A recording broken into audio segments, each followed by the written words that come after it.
Le Wi-Fi à la maison, c'est bien pratique, mais si vous avez mis un mauvais mot de passe, sachez que n'importe qui, ou presque, peut accéder à votre réseau domestique et on va vous montrer pourquoi.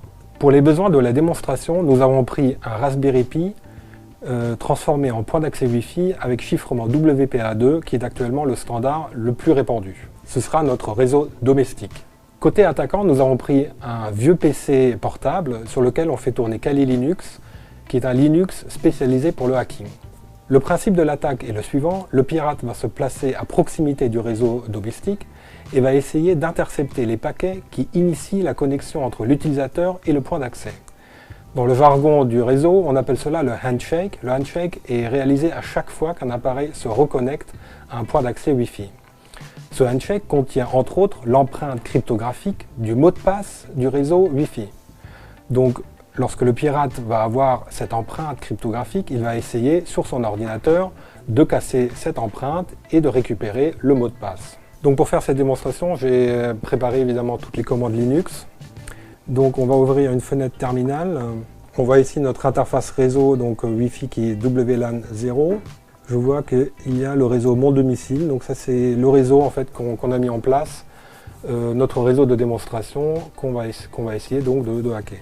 Et on voit ici également son adresse MAC, l'adresse MAC qu'on va donc utiliser pour la prochaine commande. Donc cette commande-là, c'est la commande d'interception, donc c'est là que je commence en fait à intercepter les paquets. Donc ce que je vais faire, c'est que je vais prendre ici un téléphone et je vais me connecter au réseau Mon Domicile. Ce qui va se passer, c'est que je vais récupérer le fameux handshake de réseau de connexion sur cet ordinateur.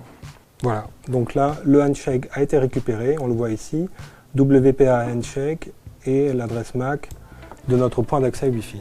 Et donc maintenant, l'attaquant peut tout simplement rentrer chez lui et casser le mot de passe chez lui à la maison. Il n'a plus besoin d'être à proximité du domicile. Donc ce que le pirate va faire, il va d'abord charger un dictionnaire. Ça c'est un dictionnaire ultra simple en fait, hein, qui est de base en fait sur Kali Linux.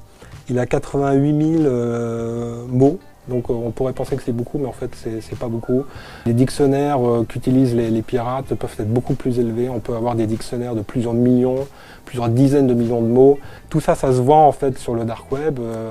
Parfois ça se vend assez cher d'ailleurs, parce qu'un bon dictionnaire, c'est la clé pour casser beaucoup de mots de passe. Donc maintenant, on va lancer le cassage de mots de passe. Donc là, il va faire le calcul, il va tester tous les mots qui se trouvent dans le dictionnaire. Et il va les essayer pour casser l'empreinte cryptographique récupérée dans le trafic du réseau Wi-Fi. Il a trouvé le mot de passe, et le mot de passe est Zarathustra, donc c'est le mot de passe qui a été défini au niveau du réseau Wi-Fi. Donc à partir de ce moment-là, le pirate peut rentrer comme il veut dans le réseau Wi-Fi et faire ce qu'il veut, intercepter le trafic local, essayer d'attaquer un ordinateur qui est connecté votre ordinateur, votre imprimante, n'importe quoi, tout ce qui se trouve chez vous.